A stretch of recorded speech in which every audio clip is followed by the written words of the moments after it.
Okay let's start. अब हम लोगों ने दो कॉजेज पढ़े थे कल के माइक्रोबियल और नॉन माइक्रोबियल, ठीक है। अब माइक्रोबियल में हम लोगों ने पढ़ा सबसे पहले कोई भी माइक्रोब, बैक्टीरिया हो, फंजाई, वायरस हो, कुछ भी हो, ठीक है। अब बैक्टीरिया सबसे पहला कॉज है।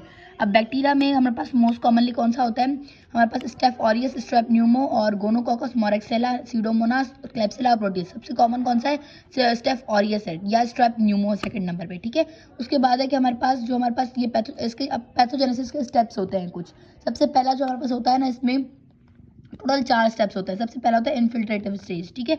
अब इन्फिल्ट्रेटिव स्टेज में क्या होता है, कोई इंजरी हुई एपिथेलियम को, उसके बाद क्या हुआ, इन्फिल्ट्रेशन हुई। अब जाहिर सी बात, इंजरी के बाद क्या होता है कि हमारे पास हमारे न्यूट्रोफिल्स, ल्यूकोसाइड्स वगैरह वहाँ पे आते हैं एपिथेलियम में और स्ट्रोमा में जाते हैं, और वहाँ पे क्या होता है कि हमारे पास एक येलो या वाइट कॉर्नियल ओपेसिटी बनती है, ठीक है।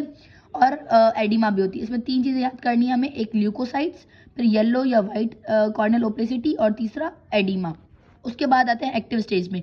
अब एक्टिव है तो इट मीन इन्फिल्ट्रेट, मतलब क्या, इन्फिल्ट्रेशन हुई सेल्स की, कौन से सेल्स की, ल्यूकोसाइट्स की। एक्टिव स्टेज में क्या होगा कि नेक्रोसिस होगी, स्लगिंग ऑफ होगी, ठीक है। अब नेक्रोसिस एंड स्लगिंग ऑफ के बाद क्या होगा, एपिथेलियम की स्लगिंग ऑफ हो गई, तो फिर यहाँ पे अल्सर आएगा, ठीक है। अब अल्सर आएगा with the surrounding infiltration and oedema. जाहिर सी बात है, अगर वहाँ से सेल्स हट गए तो वहाँ पे नेक्रोसिस हो जाएगी और एडिमा हो जाएगी, ठीक है। और अब क्लिनिकली ये हमारे पास क्या होगा, व्हाइट तरह से नजर आता है, ग्रेइश व्हाइट। वहां पे क्या था, येलोइश और व्हाइटिश। यहाँ पे क्या होगा, ग्रेइश और व्हाइटिश, ठीक है। और स्वेलन कॉर्निया नजर आएगा with the necrosis of the ulcer base. उसके बाद है कि ये हमारे पास इसमें हमारे पास और रिएक्टिव हाइपरीमिया भी नजर आती है, मतलब रेडिश हमारे पास ब्लड वेसल्स यहाँ पे एक्सपोज हो जाती है, एंटीरियर यूवियाइटिस और ब्लेफरोस्पाज्म, पेन, फोटोफोबिया, लैक्रिमेशन और डिक्रीज इन द विजन नजर आती है। और ये हमारे पास सारे जो सिम्टम्स होते हैं डिपेंड करते हैं कि भाई कितनी सीवियर है, कितनी चीजें नजर आएंगी, वो डिपेंड करेगा कितनी सीवियर कंडीशन है। अब हमारे पास उसके अलावा क्या नजर आएगा, हाइपोपियन नजर आएगा, वही कलेक्शन ऑफ द पस इन द एंटीरियर चैम्बर, उसको हाइपोपियन बोलते हैं। ये क्यों होता है, बिकॉज यहाँ पे इन्फ्लेमेटरी सेल्स जो होते हैं ना वो आगे आ जाते हैं और एंटीरियर चैम्बर में चले जाते हैं, और ये जो अल्सर है ना फिर आगे फैलता जाता है और डीपर इनटू द कॉर्निया जाता है। अब देखिए, सबसे पहले हम लोगों ने पढ़ा जो ना इसमें एक्टिव स्टेज में, ये देखिए इस पिक्चर में देखिए, ये अल्सर है, ठीक है। अब अल्सर है और ये आपको कैसे नजर आएगा, ग्रेश व्हाइट, इसमें आपको ओपेसिटी नजर आती है, देखिए ये नजर आ रहा है आपको हेजी कॉर्निया, ग्रेश व्हाइट आपको नजर आ रही है। उसके अलावा ये जो आपको ये बीच में पड़ा हुआ है, ये अल्सर पड़ा हुआ है, ये इसके देखिए एंटीरियर चैम्बर में आपको पस नजर आ रहा है, जिसको हम लोग हाइपोपियन बोलते हैं। और ये देखिए सीलियास की कंजेशन हो गई है, ठीक है। तो ये हमारे पास जो है 4 चीज़ें मिलती हैं हमारे एक्टिव स्टेज में। Then let's move on to the next stage, that is regressive stage. अब इसके नेम से क्लियर है, रिग्रेशन होगी मतलब कम होगा वो चीज़। अब ये क्या होगा कि हमारे पास मोस्टली जो हमारे पास हमारा जो होस्ट का मैकेनिज्म होता है, जो किसी भी एंटीजन के अगेंस्ट होता है, वो हमारे पास इसमें आएगा, रोल में आएगा। और वो क्या करेगा कि जो है ना एक लाइन ऑफ डिमार्केशन दे देगा ल्यूकोसाइड्स के around the ulcerated area. Leucocytes आ जाएंगे उस अल्सरेटेड एरिया के अराउंड, और फिर जो हमारे पास बाकी सारा जो कॉर्निया होगा वो क्लियर होगा, ठीक है। अब ये देखिए, हमें एक डिमार्केशन की लाइन नजर आ रही है, ये देखिए ये वाली, ये अल्सर है बीच में और ये लाइन ऑफ डिमार्केशन है जो हमें नजर आ रही है। बस इसमें एक ही चीज़ याद रखनी है। उसके बाद सेस्ट्राइजेशन का मतलब क्या होता है, स्कारिंग। अब इसमें क्या होगा, हीलिंग स्टार्ट होगी। तो हीलिंग के 2 तरीके होते हैं, या तो वो एक कम्प्लीटली स्लग ऑफ हो जाए या फिर वहाँ पे स्कार बन जाए, ठीक है। तो यहाँ पे स्कार बनेगा, हीलिंग होगी, occurs by the progressive epithelialisation of the ulcer with subsequent scarring. वही मैंने बात आपको जैसे बोली, as a result of the new stromal lamella form by the keratocytes. अब केराटोसाइट्स क्या करेंगे, एक न्यू लेमेला बनाते जाएंगे, जिसकी वजह से वो एज अ स्कार हमारे पास सेटल होता जाएगा, ठीक है। और अब इसकी जो स्कारिंग है ना वो डिपेंड करती है कि भाई कितना ज़्यादा अल्सर डीप है या नहीं है।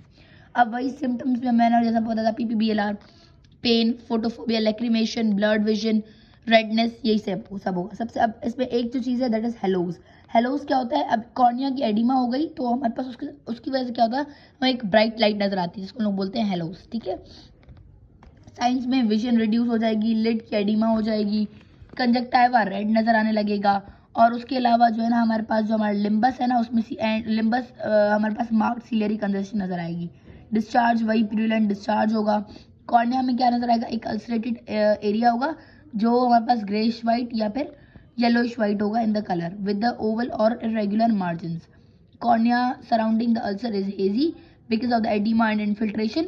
उसके अलावा कॉर्नियल स्टेन जो होता है वो हमारे पास एक्टिव होगा। क्यों एक्टिव होगा, हम लोग ये हमारे पास इसमें बहुत इंपॉर्टेंट पॉइंट है और ये आप लोगों को याद करना बहुत ज़्यादा ज़रूरी है कि हम लोग 2% फ्लोरोसेंस डाई से स्टेन करते हैं अल्सरेटेड एरिया को ताकि हमें नजर आए, और यही हमारे पास एक पैथोगोमोनिक साइन है for the corneal ulcer. Staining पे अगर हमें नजर आता है तो इट इज पैथोगोमोनिक या फिर एक मेन चीज है फॉर द कॉर्नियल अल्सर। उसके बाद एंटीरियर चैम्बर में वही हमारे पास एक्सिडुएट नजर आएंगे, जिसको लोग हाइपोपेन बोलते हैं, इसको स्टेराइल पस बोलते हैं, बिकॉज ये इसमें हमारे पास कोई ऑर्गेनिज्म नहीं होता। स्टेराइल पस का मतलब होता है कोई ऑर्गेनिज्म नहीं है, बस इसमें हमारे पास क्या है, ल्यूकोसाइट्स है, और जो है उस फिब्रिन के मैशवर्क में हमारे पास सिर्फ ल्यूकोसाइट्स पड़े हुए हैं, ठीक है। उसके बाद आयरिस और सीलियरी बॉडी में हम लोग अभी बढ़ा के एरिडोसाइक्लाइटिस हमें नजर आता है। ये क्यों होता है? Because of the toxins and inflammatory cytokines जो होते हैं ना, because by the ulcerated areas जो प्रोड्यूस करते हैं, उसकी वजह से हमारे पास ये नजर आता है, ठीक है, एंटीरियर चैम्बर में, और स्पाज्म हो जाता है सीलियरी बॉडी का, और उसकी वजह से हमारे पास पेन होता है अल्सर में। उसके बाद है कि इंट्राऑक्यूलर प्रेशर जो है ना वो हमारे पास रेज हो जाता है, बिकॉज और उसके साथ हमारे पास सेकेंडरी ग्लाउकोमा की कंडीशन प्रोड्यूस होती है। अब यहाँ पे आप देख लें, इस पिक्चर से मैं आपको दिखा देती हूँ। इसमें क्या होता है, सबसे पहले हाइपोपेन देखिए, आपको एंड पस नजर आ रहा है, ये रहा हाइपोपेन पस इन द एंटीरियर चैम्बर नजर आ रहा है, हेजी कॉर्निया आपको नजर आ रहा है, सीलरी कंजेशन नजर आ रही है, और ये एडिमेटस कॉर्निया आपको नजर आ रहा है, ठीक है। अब आते हैं इसकी डायग्नोस्टिक पॉइंट्स पे। अब डायग्नोस्टिक पॉइंट्स में वही पेन होगा, कॉर्नियल स्टेन पॉजिटिव होगी, उसके अलावा हेजी कॉर्निया, सीलरी कंजेशन, वही हाइपोपेन। कितनी बार हम रिवाइज कर ले? 5 बार। उसके बाद है मैनेजमेंट। अब मैनेजमेंट में आप नेक्स्ट वीडियो में बताती हूँ।